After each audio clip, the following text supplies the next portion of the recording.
The Chinese yuan just dropped to its lowest level in 17 years. Markets are rattled. Politicians are reacting. But here's the real question. Is this a sign of China's economic collapse, or a strategic move in a global currency war? Let's break down what's really happening, and why it matters for your wallet, your job, and the balance of power worldwide. On March 27, 2025, the Chinese yuan, also called the renminbi, fell below 7.3 against the US dollar, its weakest level since 2007. This is big. Why? Because China's central bank, the People's Bank of China, PBOC, typically manages the yuan with a tight grip. It doesn't let it float freely like the US dollar or the euro. So when it hits this kind of low, it's not just market forces. It's part policy, part panic. So how did we get here? There are 4 big reasons why the yuan is falling. 1. Slowing Chinese growth. China's post-COVID rebound is sputtering.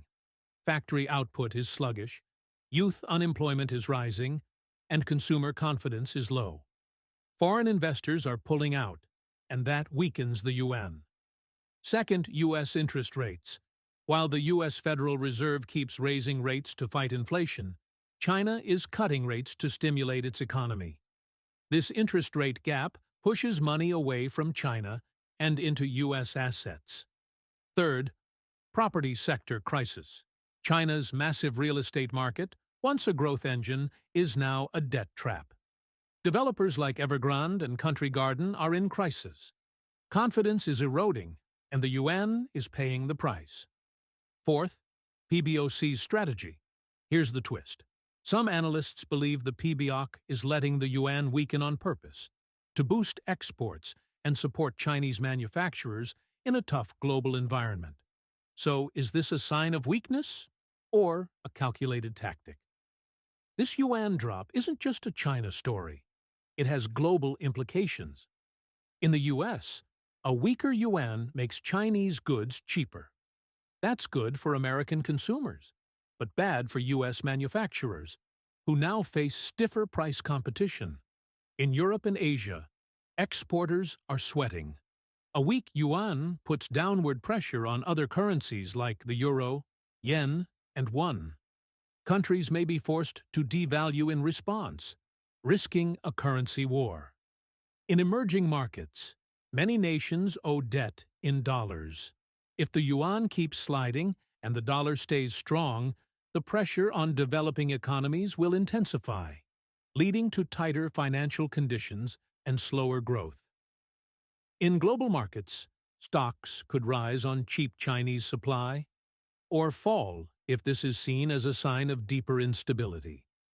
It all depends on whether this is a temporary dip or the start of a long decline. Anytime China lets the yuan fall, the accusations come in fast: currency manipulation. But it's not so simple. The PBOC is walking a tightrope. It doesn't want to spark capital flight, but it also doesn't want to crush exports.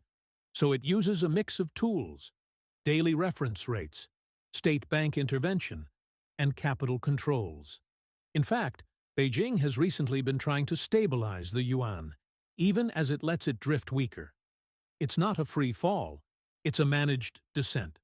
So while the optics may look manipulative, the reality is more nuanced.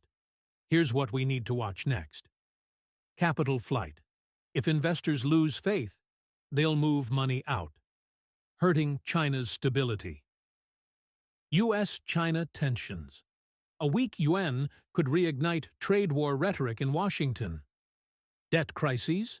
A persistently weak yuan could strain countries and companies holding yuan-denominated assets or depending on Chinese demand.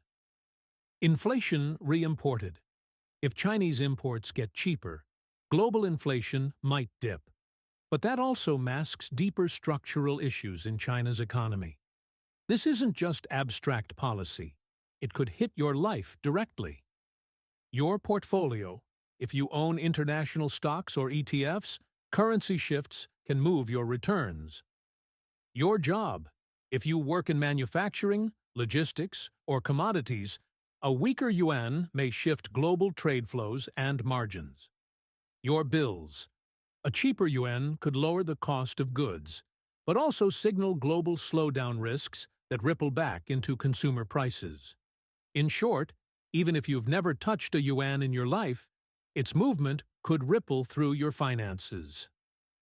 Final thoughts. China's currency just hit a 17-year low. That's not just a number, it's a signal. A signal that the world's second-largest economy is under strain, or playing a longer game.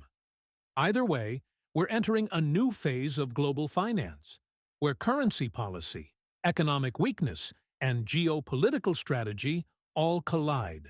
So stay informed, stay nimble, and stay tuned. Subscribe to Finance Related 101 for more sharp takes on global markets, currency wars, and economic shifts that matter. Thanks for watching.